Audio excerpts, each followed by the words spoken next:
Good morning, everyone.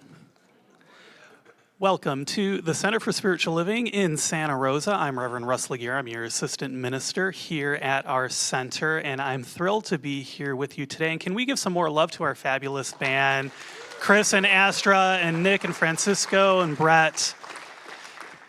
All right, and if you are joining us here for the first time, we especially want to welcome you here. Welcome, welcome, welcome. And thank you also to all of our fabulous live stream viewers. We're so grateful that you're watching us online.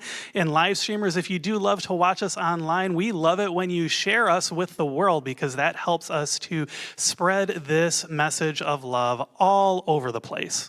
All right, and if you are new to the center here, if you're wondering what's going on, you can find out on our website, CSLSR.org. And there you'll find a photo of an old-fashioned typewriter. And in that old-fashioned typewriter is our monthly bulletin. And that contains everything that's going on throughout our center. So if you want to get plugged in outside of our Sunday service, you'll see there's classes and there's workshops and there's groups that you can participate in and events, all the good stuff that's going on here because it's much more than just Sunday. And if you're new here and you're wondering what we're all about, we have a blue welcome packet that's available for you at the little table that's got all sorts of pamphlets on it as you walked in on our social hall. And you can also find out about us online live stream viewers by going to our website.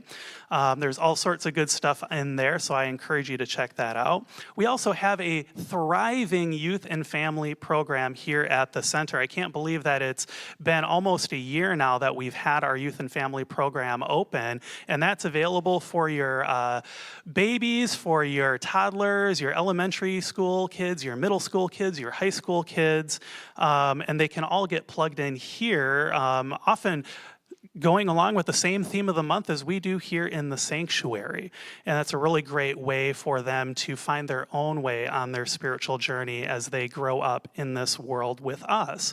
So if you're interested in the Youth and Family Program, if you want to volunteer for the Youth and Family Program, because we're always looking for volunteers, here's Jennifer Caldwell, who's very perfectly timed walking down our aisle here, and then live streamers too, if you're wanting to get involved. You can send an email to youth@CSLSR.org CSLSR.org, and Jennifer would be happy to get you plugged in. Okay, so I invite you all now to join me in speaking out loud our vision and our mission as a community. The Center for Spiritual Living is a spiritual community that promotes global transformation through personal transformation. Our purpose is to awaken humanity to its spiritual magnificence. We are motivated by a compelling vision of a healthy, loving world, which we call the global vision.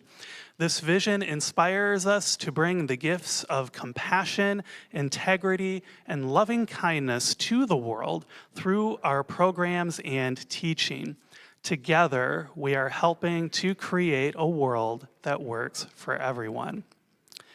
And we follow our vision through our 5 core spiritual practices here at the center. And would you please read those out loud with me? Spiritual study, affirmative prayer, meditation, selfless service, and spiritual circulation. And speaking of that last one, spiritual circulation, our center is currently in the middle of our giving intention season. And this is the time at our center when we mindfully consider what the center means to us and how we can support it financially in 2024. So I invite you today to complete your giving intention card if you haven't done it already. And think, too, about what does the center mean to you? And how has it changed your life? And this is a question that we've been asking a number of people in our community. And I have a video now I wanted to share of one of the responses from Jeff Reynolds.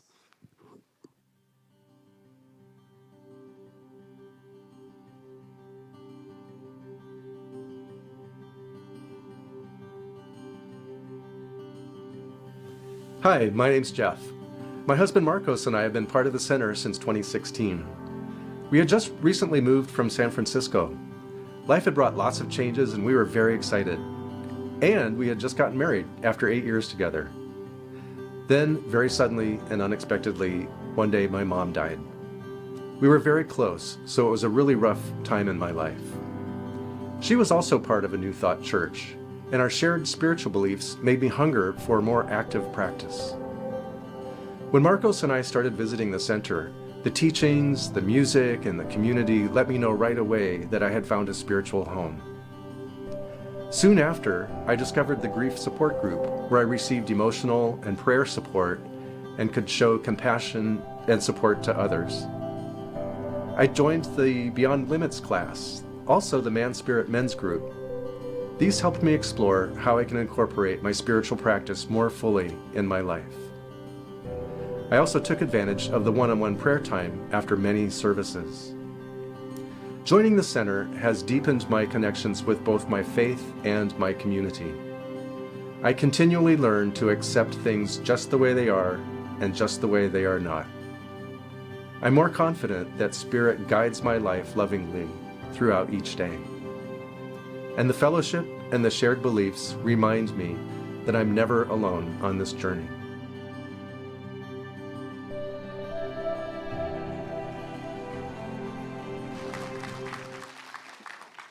So thank you, Jeff, for recording that video for us. He's in our audience today. So we love to show our love here at the center, as you've probably noticed already. And one of the ways that we do that is through flowers. And we have not one, but 2 flower dedications today, these 2 beautiful sets of flowers up here. And both of them are for our fabulous, our wonderful, our amazing Reverend Iota Bell, who is our spiritual support minister.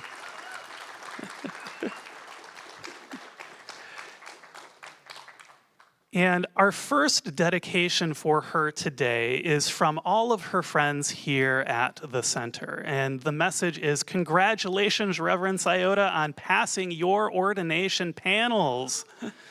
And we look so forward to celebrating with you in December. With love from your friends here at the Center for Spiritual Living. P.S. Happy belated birthday. And then our second flower dedication for Reverend Iota is from our practitioners here at the center. And here's what they have to say. We, your practitioner body, dedicate these flowers to Reverend Scioto Bell for her loving guidance, her never-ending smile, and for always being available to listen, pray, and support all of our practitioners and all of the CSLSR community. So let's give some love to Reverend Scioto.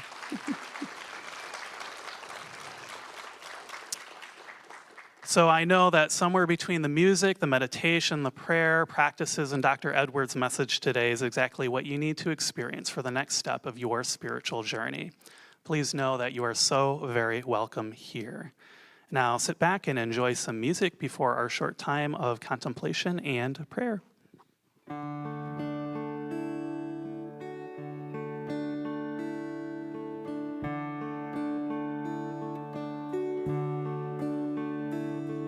I celebrate my abundance today.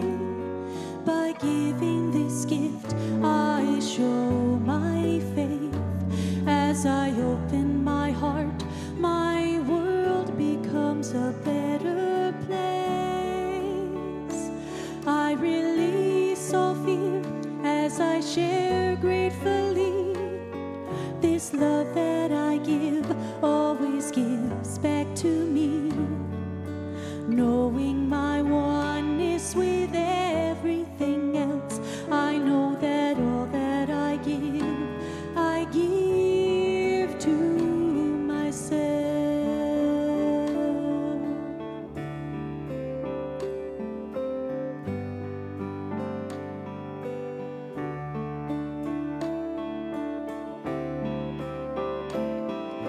Knowing my oneness with everything else, I know that all that I give to myself.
Right here in this moment, we stop. We recognize that one presence, that one intelligence that is the very source of all life. God, Spirit, the divine. Named and unnamed, this one is the all in all throughout creation, holding and abiding, unfolding through all. Right now, fully present, nothing, no one left out. It is a unified field, a pure being.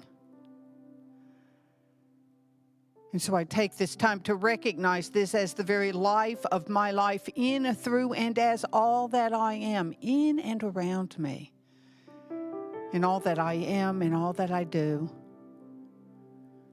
And so I know this absolutely as the truth of each and every one here today, each and every one hearing this word. We are supported and sustained in, as, and by this one. And so I know this truth for and about this service. It is that divine presence unfolding, giving forth, receiving as one circulation of life, and fully present in every moment, every breath. Nothing outside of this one. nothing less than this one. And so I simply recognize this truth, knowing that we are truly blessed in this moment. And in sweet gratitude and in deep assuredness that this is so, I simply let it be. And so it is. Amen. Good morning. My name is Ruth Barnhart. I am a minister here serving at our center. Please join with me in reading this morning's affirmation. I look and find the sacred in everything, and so it is.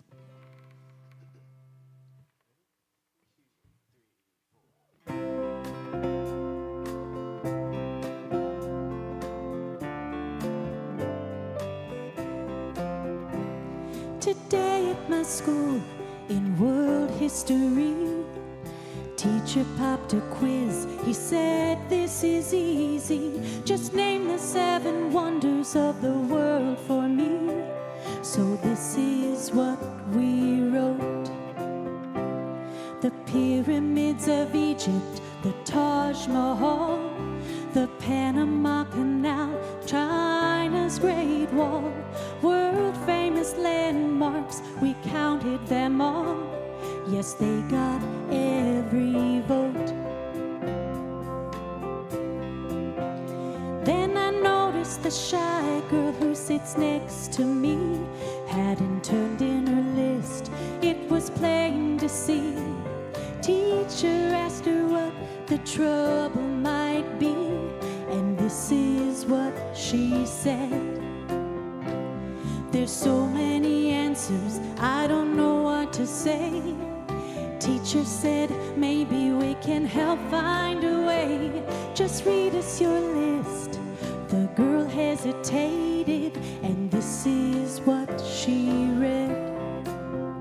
To touch, to see, to taste, and to feel, to laugh, and to hear, to love, while we're here. Ah, these are such wonders, wonderful wonders, 7 wonders of the world.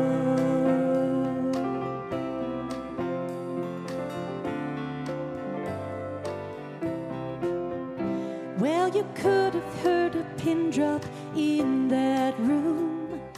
Nobody spoke, nobody moved, till someone asked the girl to say it once more through. And so she spoke again. To touch, to see, to taste, and to feel, to laugh, and to hear, to love, while we're here. Ah, these are such wonders, wonderful wonders, 7 wonders of the world. It's a gentle reminder from a gentle soul. We take for granted gifts worth more than gold, and the richest treasures in life's plan cannot be built by our own hand. To touch, to see, to taste, and to feel, to laugh, and to hear, to love, while we're here. Ah, these are such wonders, wonderful wonders, 7 wonders of the world, 7 wonders of the world.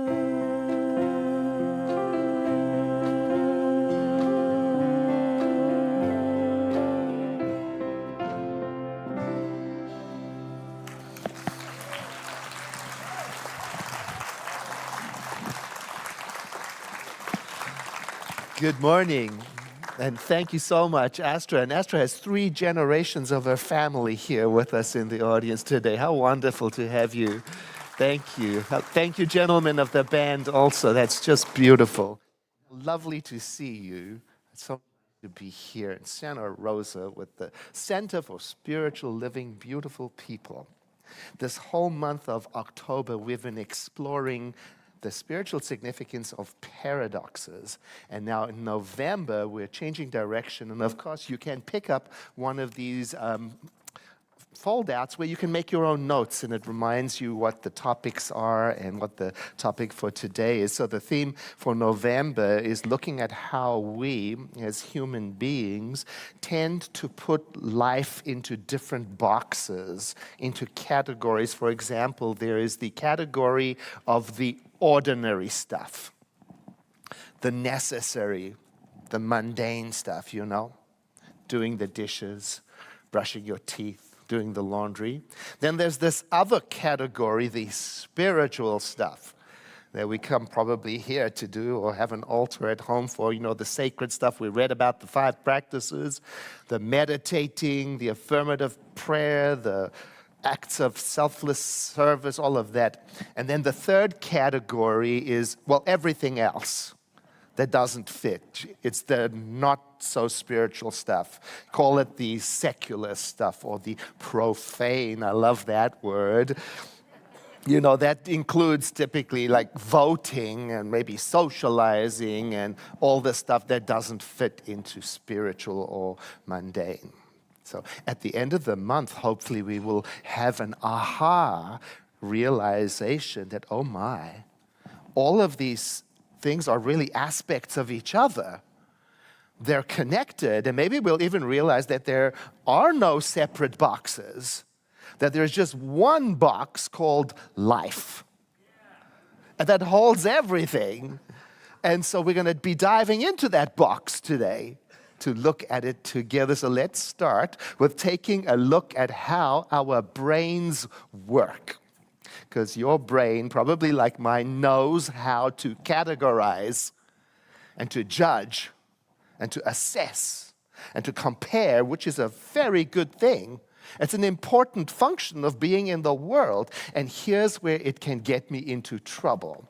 Because not only is my brain good at categorizing, it's also very good at leading me to incorrect assessments. Why? Well, because it has a tendency to make stuff up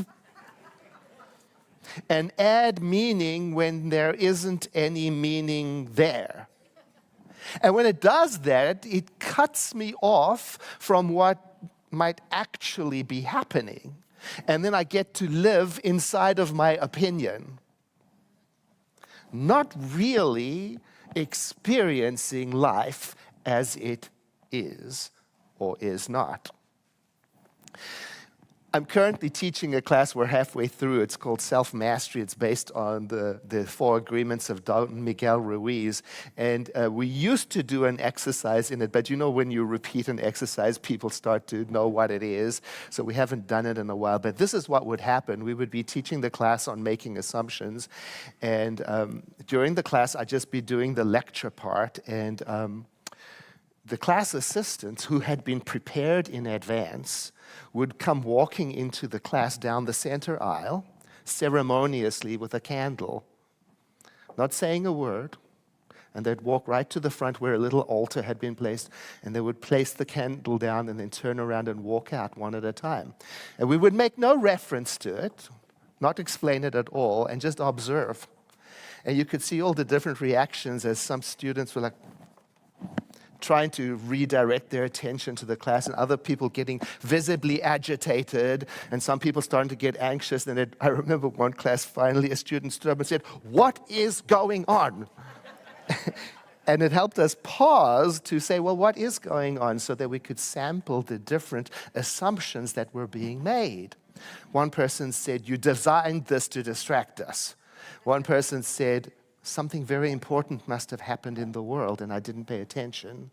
Some person said, well, well, you can imagine all of the very different things that came up from the exercise taking place. And in the absence of explanation, all of the brains made up meaning. Now, this exercise helped me so much to look at how I make up stuff. And that when I'm doing that, I can very easily miss out on being available to something fresh and innocent, a direct experience of what is. The exercise helped me to see that sometimes I am missing out on something because I'm not giving that something a chance. I'm too much in a hurry to explain, rationalize, analyze. The exercise taught me to be a little more curious about what I think I know. And so I got to thinking, what if all the stuff in my life, like the stuff that I think is boring, like doing the dishes, what if it could really have in it, built into it, something powerful? What if it could teach me something about the big picture of things? It did for Brother Lawrence, a spiritual teacher, because he described how many of the deepest spiritual insights that he had came while doing deeply ordinary things, like washing the dishes, like cooking, like folding the laundry. And so he made a habit of saying a short prayer before he started whatever task he was doing to help him recognize the presence of something spiritual in whatever he was about to do. And I'm imagining that practice for me and for you. I'm imagining saying a short, reminding, focusing phrase before I do the laundry. Spirit expresses through my hands. Or before I go shopping, divine guidance establishes my choices. Or before I go on a date, divine intelligence works through my words and my actions. Oh, I like that. So the first point today is to become aware of how my brain works. And then the second point is to ask myself, am I looking in the right direction? Or better way to say it, am I looking at the right things in life? Or even better way to say it, am I seeing actually what I'm looking at? So let me try to explain what I mean with those questions. I took my first painting class it seems like 100 million years ago. I took this class, and on the very first lesson of the very first day, the teacher taught us, she said, we're going to paint the sky. She took us all outside, and I thought she was crazy because she asked us to look at the sky and to describe the color. So I said, as many of the students did, it's blue. Sky blue. It even has a name. And she was so excited, and she said, but is it? Is it really? She said, look at it. Really look at it. Now, don't look at it with your ordinary eyes. You have to look like lovers do. You've got to find the color in the sky. And then she said, can you see it? Can you see the magenta? Can you see the purple? Can you see the places where it's deeper and where it's more shallow? Can you see the shapes and the places where it's changing? She was on fire. And I tell you, I have never looked at the sky in the same way again since that class. Just like when I was walking around looking at the art exhibit on Friday. We had the most wonderful art show on Friday. So terrific. I want to thank all of the artists and the donors and the people who purchased the art. It's a fundraiser for us, and the art is still available. Some of it is available to see. Because what makes this art show different from previous ones, if you purchase the art today, you can take it home. That's why there is different art. There's more art in the Grinton Chapel. It'll be coming out and rotating, so it's all there. And do you know, we sold nearly $7,000 worth of art? But I digress. I bring it up because today you have an opportunity right out there to look slowly, like lovers do, with acceptance and curiosity and admiration. Oh, these are important qualities. Some of you may remember Betty Edwards' book, Drawing on the Right Side of the Brain. A beautiful book, which is a guide not only for beginners for how to draw, but for how to see. She shows the students not only how to look at the object they want to draw, but also at the spaces and the shapes that are created around the object. They call it the negative space. And to draw from that perspective of looking slowly at what it is, so that the object can show itself to you. I heard about a photographer who joined a local camera club to practice photography, and the club would visit places to practice taking photographs of natural, beautiful expressions. Now, the photographer would go along and he would pay attention to where all of the students were looking. And then he would turn around 180 degrees and look in the opposite direction to see what was there. And he ended up being the one taking award-winning photographs.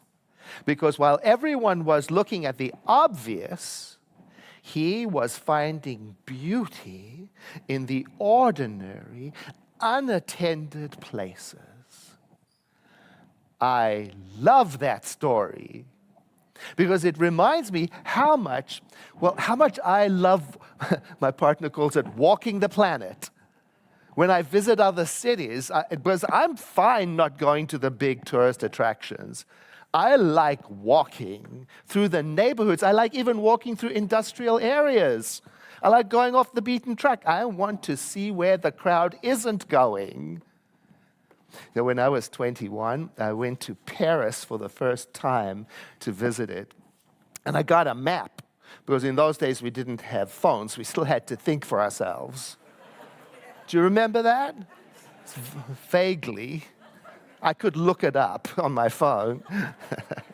Anyway, I got a map and I noticed how many small parks, city parks, there were all over Paris. And so I made it an adventure of trying to visit as many of the parks as I could. And I even traced it along the map. It took me 2 days and I didn't finish it. But oh, what a remarkable experience. It's imprinted upon my memory because I felt like I really saw a Paris that you don't see on a postcard. Thomas Merton, the Trappist monk, he talked to a new student of Zen Buddhism, and out of curiosity, he asked the student what spiritual insights he had learned in his first year of study. He was fully expecting to hear of some major revelation. But the guy said just that in his first year of the meditative life, he learned to open and close doors.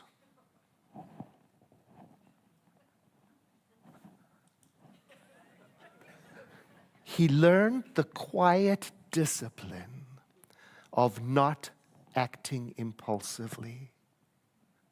He learned the difference between closing a door and closing a door, slamming it or closing it, and so on. He learned to be present for what he was doing and not rushing into the next experience without seeing what was being done. I love that answer because it reminds me how doing the simple things, the mundane things in life with focus can be and is a significant spiritual practice. Now, the reason why I love this so much is because society can, and often does, condition us to be focused on the next big thing, the next exciting thing, the thing that you should have, the most important, the trendiest, the most stimulating. Now, there isn't a thing wrong with all of that. It's exciting. There is also at the same time this question that is percolating in me. It's a what if question that I'm asking myself. What if satisfaction, experience, engagement, meaning is also and persistently available right wherever I am, in the smallest to the largest things I do? You know, someone said it like this. I'll read it to you. We are addicted to stimulation and experiences.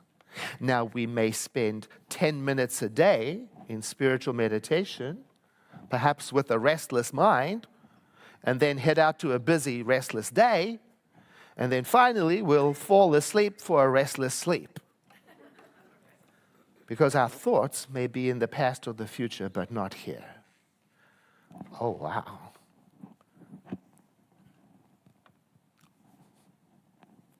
That hit me.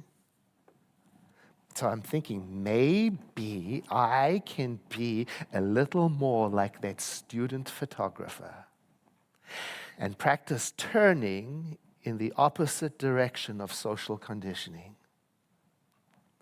And try going in the opposite direction sometimes of whatever it is I tell myself I need to have, I need to be, I need to feel, I need to experience. I'm going to try that. And I could, and I'm inviting you to consider this, I could make this whole next week about seeing the sacred in exactly anything I'm doing. So instead of the sacred being an hour on Sunday, it could grow. I might even take it a step further.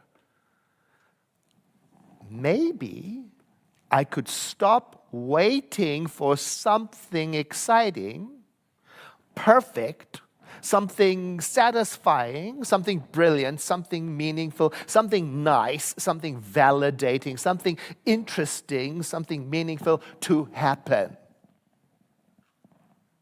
And instead, look at life like a lover would and see it with kind-hearted curiosity, with all of its faults and its failings, and see it.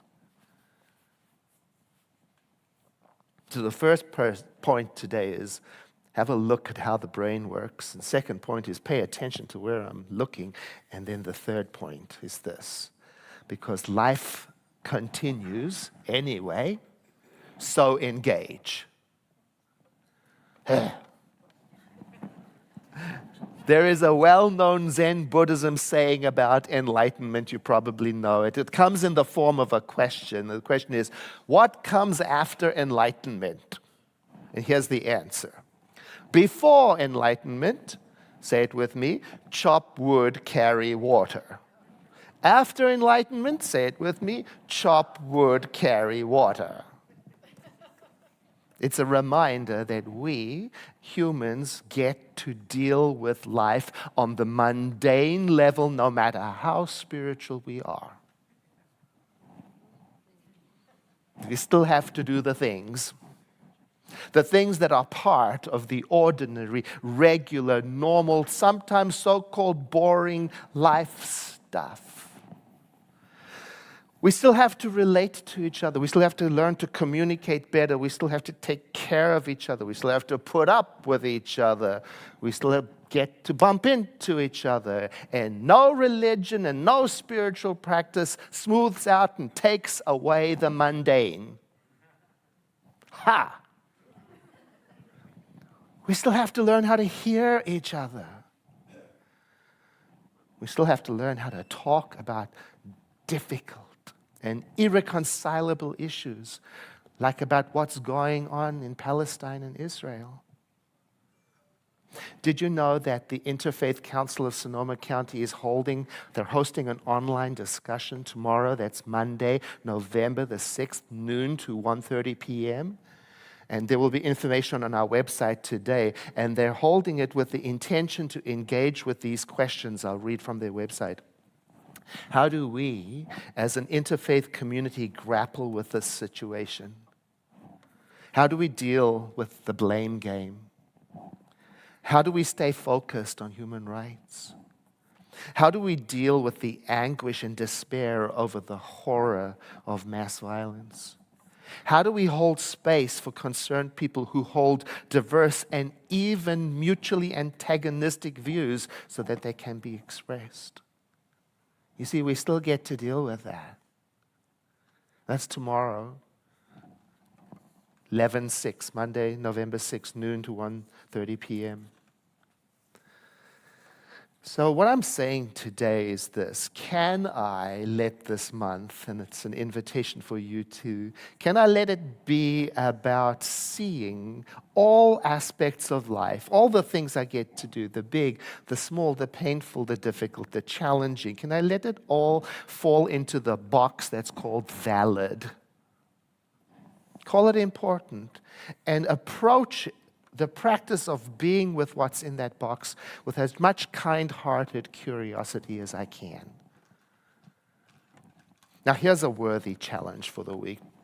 See if you can remember to check in with yourself throughout each day this week, especially when you're doing something that falls into the boring or annoying or mundane category, and ask yourself, am I paying attention to this moment? And if you're not, that's okay. Just take a breath and see if you can refocus on what it is you're doing and relax into it.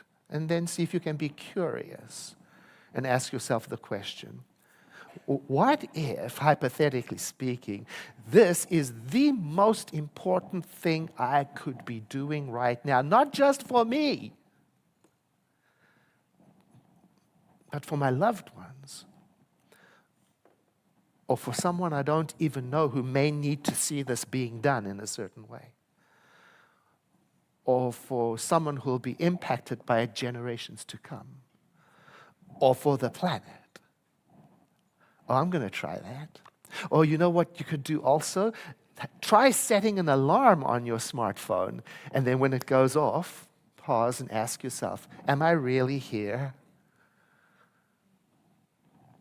And if your mind was somewhere else, that's okay. It's no big deal. Just gently bring it back to what's happening. And I believe that's a way to start seeing everything, even taking out the trash, as something that's kind of special. Now, before we meditate, I want to invite you to join me on Wednesday evening at 7 p.m. to continue the exploration of the ordinary as a pathway into peace. I'm going to talk about how when I started and found Science of Mind, I just accepted it on the ground floor as face value. And then how as time developed and I became more aware of the subtleties of how the mind and emotions work, it evolved and changed. And I'm going in a big circle back to the beginning and going back to basic practices. You know, I'd really love to see you there on Wednesday. So think about it. I call it our midweek spiritual boost. It's an informal gathering, and it's designed specifically to help keep our collective awareness on those practices that refocus our minds on the self within, the self that dwells within, so that we can live more fully from it. So I look forward to seeing you there. Now I invite you to take a deep breath in with me and to exhale, letting your eyes close as we engage in a moment of inward contemplation. There is one life that is the container and the origin of all that is. There is one life that expresses itself through me and through each person here, through all events, and that is present in all time and all dimensions. There is one life. That life is my life right now. And it contains everything, and nothing is absent from it, which is why I call it perfect, meaning nothing absent. And as I dwell upon this with everyone here in this sanctuary, I realize then that I am in every moment and every time in the middle of what I may rightly be called wholeness or holiness. Notwithstanding the challenges and difficulties and complications and paradoxes that arise out of this life, I remain at the center with everyone of this deep, self-generated wholeness. And from that perspective, then I let my eyes see, and my ears hear, and my senses intuit, and my mind be still, so that I may take my place in the community of beings right now as an open-hearted, generous, conscious being. I let the gratitude that is associated with this awareness carry me through the days to come, so that I remain steadfast in my commitment to keep loving and to keep engaging and to keep creating and to stay curious. And I release this word into that aspect of the divine that we call the law, meaning the reflective, responsive yes mechanism of creation that is working through us right now. And I invite you to seal this moment of contemplation by saying with me the words, "And so it is." Again, a deep breath, followed by a sigh.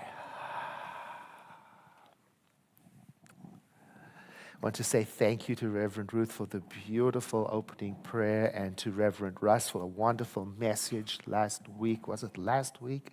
I've lost track of time, and the beautiful announcements. And he mentioned our giving intention season has started. So it's time for an update. We've got 3 weeks left, so we're about halfway through. So if you're tuning out right now, it's okay.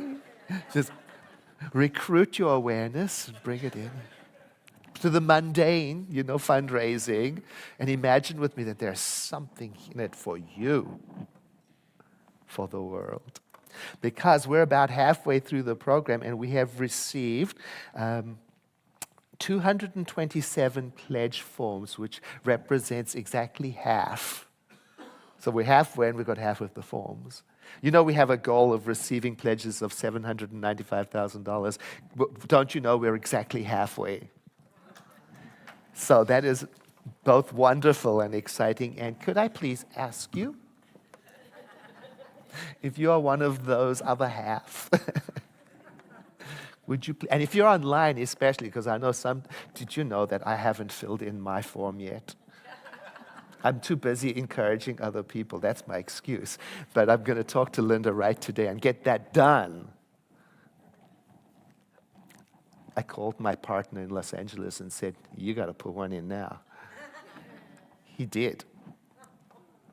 Coercion. It's not really, because I'll tell you something, even though he lives in a different city, he experiences the same value connection to the center and the spiritual teaching over the interweb that we do in person. Yeah. He says it changes his life. Have you heard that from other people? I have. I can say it's true of me. When I say it changed my life, I have to think, well, what do I mean? I mean that it really helped me ask questions about who I am as a spiritual being in the world that I was not raised to ask. And it helped me really think about what does it mean that there is a creative inclination that is part of who I am. It helped me shift from being bopped around in a world that seemed completely out of control to being able to take a step back and watch an out-of-control world and engage. I would say that the Center for Spiritual Living is one of the most valuable and important community experiences I've ever had. That's why I pledge. Why do you? These videos are so heartwarming. I'm going to ask if we can take them and send them to all of my colleagues. That's how proud I feel of being part of this community. Now, you know, I love this place. I love it. And do you know that we're running on a deficit? Yeah, we've got a prudent reserve. Thank God. It's not a sustainable. We can do it another couple of 3 years, I'm guessing. Listen, we could always sell the building. We've got that. And we could pay all of our debts and walk out of here debt-free. We could do that. Maybe even rent a smaller place. We can do that. But this is an icon. This is an icon of hope in Sonoma County. This represents a refuge for people who don't fit into other traditional spiritual environments. So I'm not ready to quit. So here's how we can do it together. Please submit your pledge form and see if there's room for you to give more. And then tell your friends about how your life has been impacted at the Center for Spiritual Living, because you are the best advertisement that we have. You know, word of mouth is everything. So then, bring them to the art show. Bring them to there's a pie eating party coming, for heaven's sakes. Tell them, come for the pie. Don't even proselytize. Say nothing about the teaching. Because you know what will happen? Maybe what happened to you when you walk in here and the atmosphere seeps in to you and you go, did I just come home? It's time for our offering. Ushers, please stand, and won't you please prepare your gift or text it using our fabulous text feature, or if you want to do it online, we have all sorts of ways for you to do that. But please say after me, I bless this gift. I send it forth to heal and prosper. It does amazing work in the world. And so it is. Ushers, please receive the gift.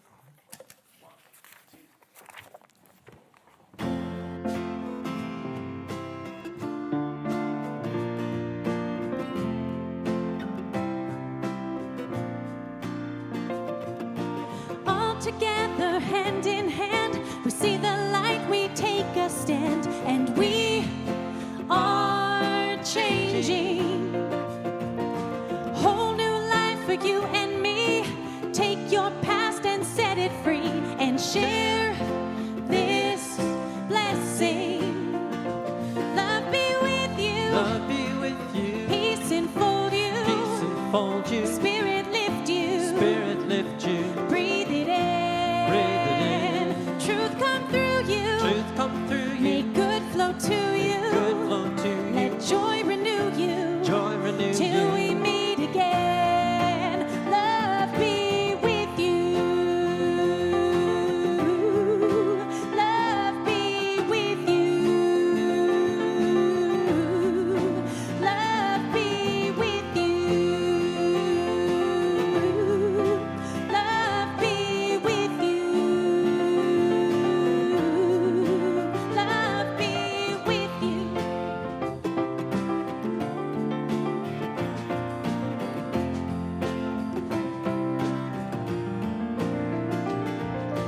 All together, hand in hand, we see the light, we take a stand, and we are changing. A whole new life for you and me. Take your past and set it free, and share this blessing. Love be with you. Love be with you. Peace enfold you. Peace enfold you. Spirit lift you. Spirit lift you. Breathe it in. Breathe it in. Truth come through you. Truth come through you. Make good flow to you. Good flow to you. Let joy renew you. Let joy renew till you. we meet again.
Thank you again for all of your generosity. It's your generosity that allows this center to do all of the amazing work that it does in the world. So as you got a few nuggets and tidbits from Dr. Edward, there's a lot going on here at our center. And I wanted to share a little bit more about our art fundraiser that happened just this last Friday. We had over 45 members of our community who donated over 145 pieces of art. That included original paintings and sculptures and prints and more, and 100% of those proceeds all come to the center. So that's pretty amazing, and I am so grateful for all that they have shared with us. And we still have tons of artwork that is looking for a home, and that could be your home. It wants to go home with you. It told me that this morning. It was like, hey, Russ, tell them we want a new home. So take some art home with you. It makes great holiday gifts.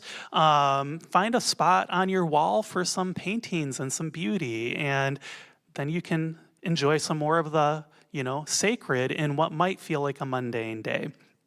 So if you would like to purchase something, we have the info desk where Linda Han will take whatever it is that you'd like to take home with you and get that worked out for you. We also have art in Grinton Chapel too, which is the room that's just behind the social hall. There's a little hand there that's pointing into where the art is, so you can't miss it.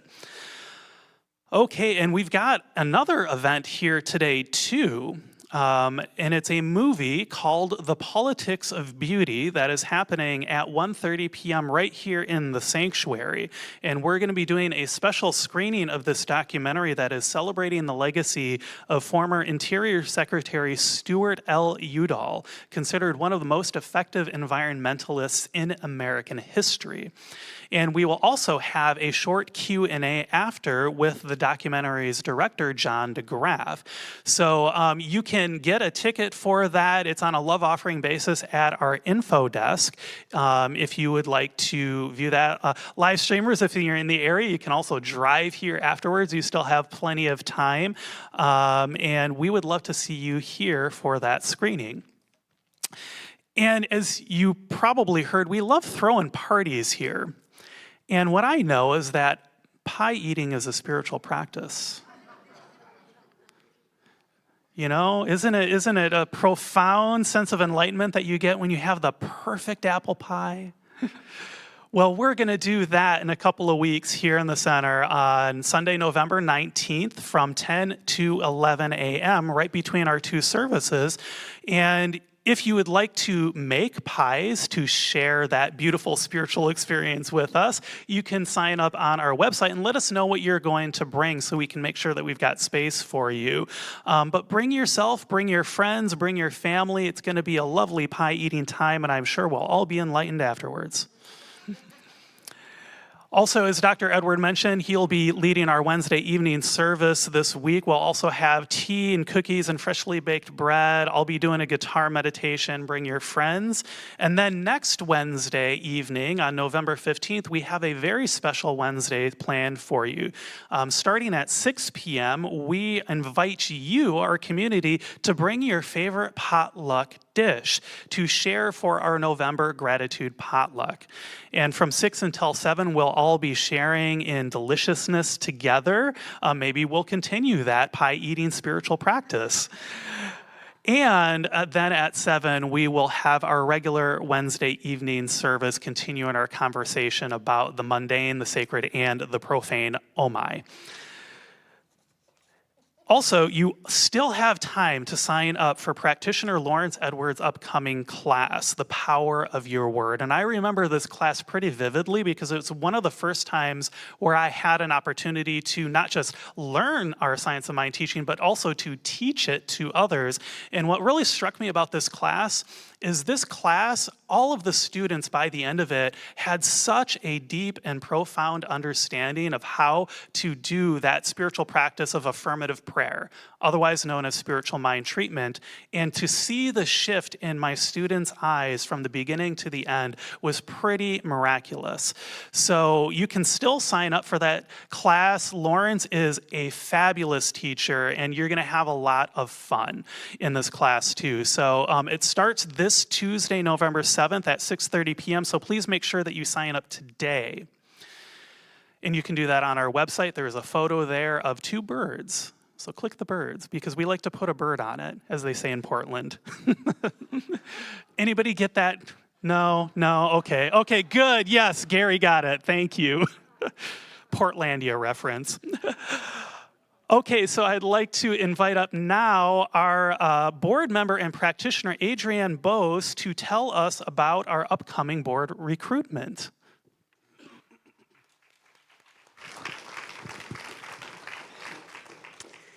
Thank you, Russ. Good morning. My name is Adrienne Bose.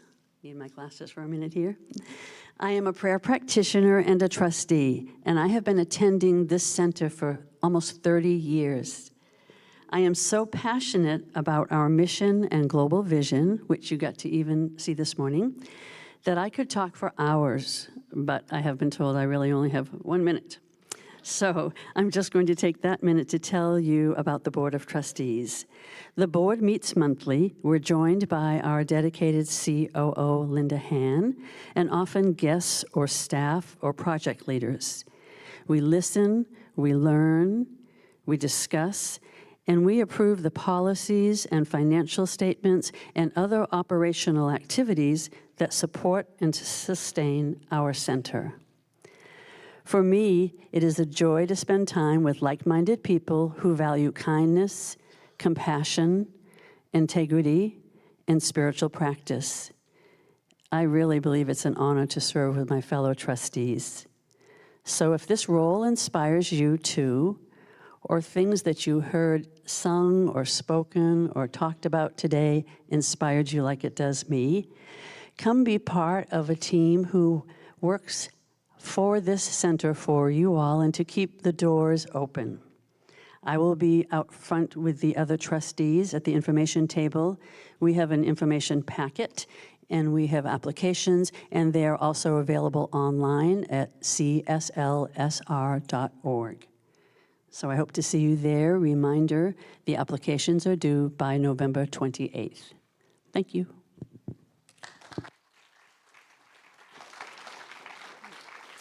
Thank you, Adrienne. And before we close out today, we have a nonprofit partner video we would like to share for our November nonprofit partner. And they are Petaluma People Services, Petaluma Bounty. Be sure to say hello to their executive director, Elise Hempel, in the social hall after service today, too.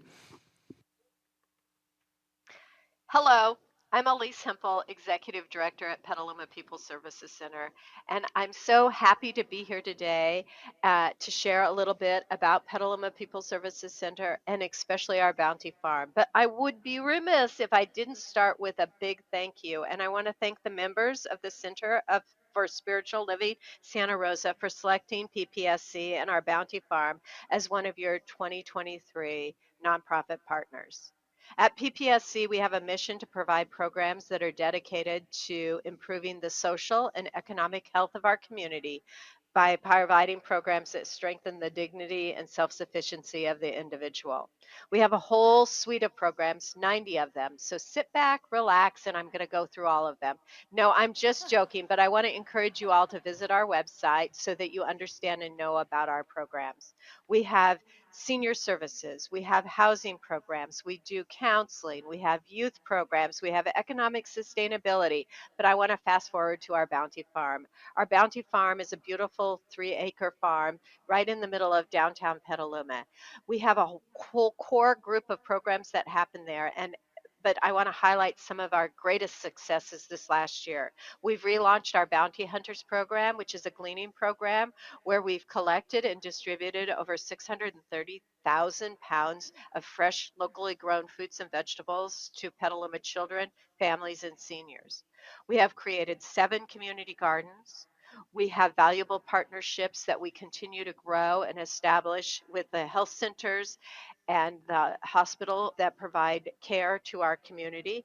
And we also have our Farmers Market Life program where we, PPSC's Bounty team members, provide access to using your CalFresh or food stamps at the farm. Again, I want to thank you for allowing us to be considered one of your nonprofit partners. We couldn't be more thrilled with that. And I want to encourage you to visit Petaluma People Services Center's website to learn more about all the programs we provide.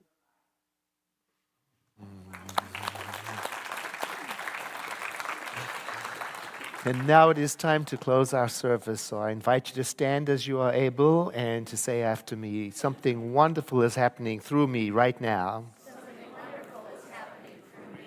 It is this thing called life. Life is in my mind, life is in my body, and life is in my affairs. I think it, I feel it, and I accept it just the way that it is. And just the way that it is not. Thank you, life. Know with me that you are never alone, that Spirit is right where you are, that you have only to look within at any moment to know that you are guided and inspired by a presence that expresses itself as you in this world. In deepest gratitude, let us live our lives accordingly so that in everything that we do and say and think, we honor this presence within. And so it is. If you would like prayer before you go home, please visit the host in the corner of the sanctuary or online, go to Zoom and make sure that you feel the support of affirmative prayer from your community. I look forward to seeing you again soon. And now let's close in song.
I know